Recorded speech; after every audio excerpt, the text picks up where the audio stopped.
First street rapper to make it out of Stockton, California and hit the mainstream, but instead he stuck around the city too long and got killed in a wild situation. Today we're breaking That wasn't the reason. Okay, what makes y'all think that he passed away? That wasn't the reason why. down how young Slo-Be was tragically murdered in his hometown. Young Slo-Be came up in the southeast area of Stockton called Nightingale. In an interview with the Innovators, Slo said growing up in the hood was definitely rough, but he didn't think it was that bad. Slo's mom knew all about the streets, but Yeah, that's the thing too, but when you grow up in it, it's not that bad. But then from a person I don't know, never experienced it, it's terrifying. works a normal 9-to-5 job, but the situation with his dad was different. Slo's dad was active in the trenches the whole time Slo was growing up, but they didn't really get along back in the day. He lived with his mom and grandma, but Slo ended up following his dad into the street life. Slo was into sports back in the day, but he was surrounded by dudes who were hustling in the trenches. He said when you're always around that kind of environment, you don't want to feel left out. And that's why a lot of dudes end up hopping off the porch and getting active. A lot of Slo's Now, unfortunately for him, that's how it is. But bro, if you're hanging out with people like that, bro, and they suck you into doing that, bro, you a sucker yourself at home. You a sucker, bro. I grew up same type of environment, bro, and I used to do YouTube, bro. So there's no excuse for it. You know what I'm saying? Oh, I just grew up in that environment or something like that, bro. If you're a guy, bro, you could do it. You don't have to do that shit. Bro. That's your fault to do that shit, bro. That's your fault. I understand your personality, but regardless, bro, cops come get you, bro. That is your fault, bro. They're coming to get you, bro. You can't just say, oh, I was playing shit. They're not gonna care, but they're gonna come beat you. His homies and cousins were gangbanging, and every time he walked outside the door, he saw the OGs in the neighborhood making money. His mom did her best to keep him away from all of that, but by the time he was a teenager, Slo was already repping the Bloods. Slo learned from his dad how to move in the streets, but gangbanging wasn't the only connection they had. Slo's dad wanted to be a rapper and set up a little studio in his crib. His uncle was also rapping back then, and Slo wanted to hop in the booth and see what he could do. One day when he was staying with his dad, Slo snuck into the studio and laid down his first track while his dad was out of the house. He wasn't supposed to ever go in the studio, but Slo left the computer on after recording the track so his dad would come home and hear it. When Slo's dad found out he was in the studio, he was pressed about it at first, but after he listened to the track Slo made, he realized how much potential he had. Back in 2018, Slo started taking rap more seriously, but he didn't just blow up overnight. Some dudes drop one hot track and go viral off the jump. Slo's come up in the rap game wasn't like that though. At first he thought he started racking up Facts, man, bro. You look at that record, bro. They've been doing music for a long time, bro. crazy views on his first tracks, but then he realized how hard it really was to break into the industry. He was only getting a few thousand views on his songs back then, and there were a few times when Slo thought about giving up on the rap game completely.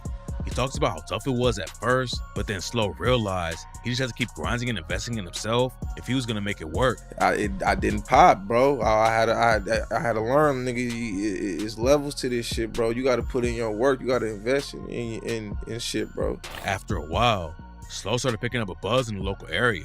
He had his name popping in Stockton, but linking up with rappers from other cities is what really helped him get popping.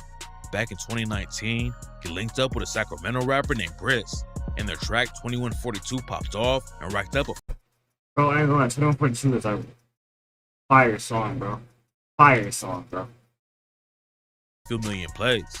Rizz grew up in Sacramento and repped the Fruit Ridge Bloods, and just like Slo, he was in the streets way before he ever thought about becoming a rapper. Rizz was outside hustling and trying to get his money up, but everything changed for him after one of his best friends got killed. Young Slo-Be knew that he needed to switch things up and find a way out of the trenches, and that's when he linked up with his cousin Mac J. Mac J came up in the streets of Sacramento too, but then he hopped in the booth and started making connections in the industry. Mac had watched one of his dad's friends bleed out on their front porch and knew he didn't want to go out the same way. He started making music in a family member's garage while he was still in high school, but it didn't work out at first, and he fell into the trenches too. Back then, Rizz was neck deep in the trenches, but Mac was still hitting up the studio every chance he got. Both of them were going in and out of jail a lot, but Mac knew he didn't want to stay in the streets forever. After he got his name popping in Sacramento a little bit, he finally convinced Rizz to hop in the booth too. And in 2016, they racked up a few 100,000 views on their track Non-Stop. That was enough to make Rizz realize rap could be his ticket out of the streets, but it still took a few years before anything changed for him. 2019 is when Rizz linked up with Slo, and he had a couple of solo tracks that ran up crazy numbers too. It was the biggest year for Slo and Briss yet, but it also sparked a wild beef that allegedly got both of them killed. In 2019, a rapper named Uzi Marcus took shots at Briss on the track 42K and rapped, "Keep it real, you niggas ain't killed a fly, and if it's money on my head, why the fuck I'm still alive?" Actual fly, you know, the actual little bug thief. I'm terrified to kill that now, man. I don't want no smoke with the fly, man. I'm scared. You niggas ain't popping shit. They're really just talking shit. Where they at? I'm right here on 42nd with the stick. Lil Briss, he a pussy, and Lil Danny, he a bitch. Keep playing, I'll be outside your grannies with the switch. After 42K drops, A belt switch, or he talking about a different switch? I grew up on the belt switch. I don't know what he talking about. Briss allegedly clapped back but sparked a fuse and raps, "Y'all just sparked a fuse. That mean it started back. I ain't tripping off the funk. It been a part of that. Hit his starter cap and make him fall and push his starter back. I just bought a strap. If it don't kill you, it'll cause a heart attack." Mac J claims it wasn't a diss track, but that didn't keep the beef from heating up. Uzi and Briss weren't the only dudes involved in the situation though, and it actually all started with some drama between CML Lavish D and another rapper named Mozzie. Mozzie and Lavish D had issues that went deeper than rap, and in 2014, Mozzie took a shot at him on the track "I'm Just Being Honest" and said, "We can pistol play, but that ain't something you want to do. I'm just being honest. Lav never caught a body. I'm just being honest." Then one of Lavish's homies shot a music video on Mozzie's hood, and Mozzie clapped back with another diss track called "The Truth." The beef was getting everybody fused and making the music go up, but it also had deadly real-life consequences. In the video for "The Truth," Mozzie was calling out his ops by name, while his homie Zilla Zoe was right there next to him. And just a few hours after the video came out, the ops caught Zilla lacking and shot him to death. Then Lavish and his homie spotted Mozzie's manager in the mall and jumped him, which ended up getting Lavish a 6-year sentence after the video came out.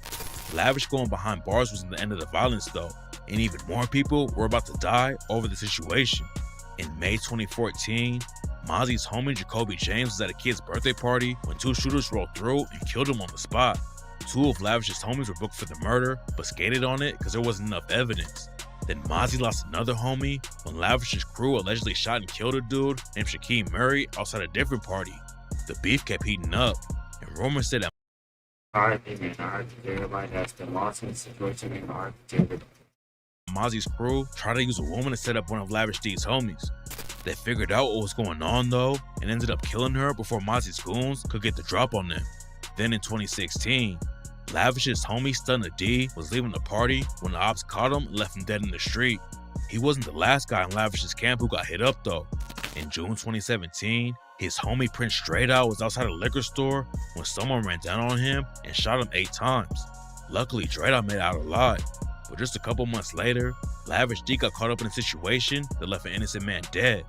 Lavish D had been locked up for a while after putting hands on Mozzie's manager, but in August 2017, he was out with an ankle monitor and went to a music video shoot for a rapper named Sebo. Sebo had issues with Mozzie too, and while they were still filming the video, someone rolled through and started letting out shots into the crowd.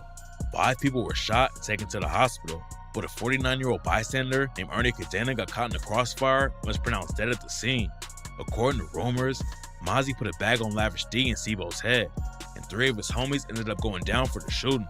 By the time Briss and young Slo-Be were popping off, the streets of Sacramento were already bloody from both sides of the war. Briss wanted to leave the streets behind after the music started popping, and in an interview with Thizzler, he said he had to stay alive for his kids. Young Slo-Be and Briss were tight for real and weren't just linking up in the studio for more views. They wanted to put on for the West Coast together, but then in 2020, the beef caught up to Briss and he was brutally murdered in his own city. In June 2020, Briss was driving his whip down the street when someone caught him in traffic and started chasing him. Briss crashed into a pole and hopped out on foot to escape, but the ops were already on him and left him dead with a shot to the back. After it went down, everyone thought Mozzie's crew was behind the hit. It turns out that Briss and Uzi Marcus weren't just rap beefing. They had some real life drama going on too. According to rumors, Briss used to date Uzi's baby mama, but they split up, and she started dating Uzi to get back at Briss. It looked like Uzi had a lot of reasons to take Briss No disrespect, females are attractive, man. Females are attractive. out, but then a dude named Moses Hirschfield ended up getting charged over the shooting. He doesn't have any ties to Uzi or Mozzie, but he was allegedly affiliated with another set who had tension with the Fruit Rich Bloods that Briss was repping. Briss getting killed like that was a huge loss for Slo. Both of them knew that street politics could hold him back, And in his interview with The Innovators, Slo said that rappers should definitely get out of their city after they blow up. Slo kept up the momentum after Briss died and kept popping off with new projects. Then in 2021, he went viral on TikTok with the track I Love You. After spending years trying to kick in the doors to the industry, Slo was finally on his way up. He had enough clout to start touring and leave Stockton behind, but instead of listening to his own advice, he stayed in his hometown and it ended up getting him killed. In August 2022, police responded to a report of gunfire in Manteca, California, and when they pulled up to the scene, they found young Slo-Be dead. Nobody's been booked for his murder, but there's a couple popular rumors about what went down. After he linked up with Rizz, young Slo-Be had issues with Mozzie and his whole crew in Sacramento. He wasn't beefing with them on the same level as Briss and Lavish D, but there was definitely some drama there, and some people think Mozzie and his people were involved getting Slo killed. Slo didn't just have issues with dudes from out of town though. Slo repped a crew called EBK and started beefing with another set called the Fly Boys. EBK was a newer crew, and rumors said that the Fly Boys weren't cool with them repping the Nightingale area when some of the members allegedly weren't even from around there. There's no evidence that the Fly Boys were behind young Slo-Be's death, but after a dude from the Fly Boys named DeMar was killed, Slo's homie Trey B hopped on social media to clown him over the situation. The last theory about young Slo-Be's death is that it didn't have anything to do with gang politics. According to rumors, his baby mama had a boyfriend but was still hooking up with Slo. When the other dude found out, he allegedly got so heated about the situation that he shot Slo over 20 times. Nobody knows exactly what went down yet, but we do know the rap game lost another talented artist before they had the chance to really have a career. Young Slo-Be was finally getting to the level he always wanted to be at, but tragedy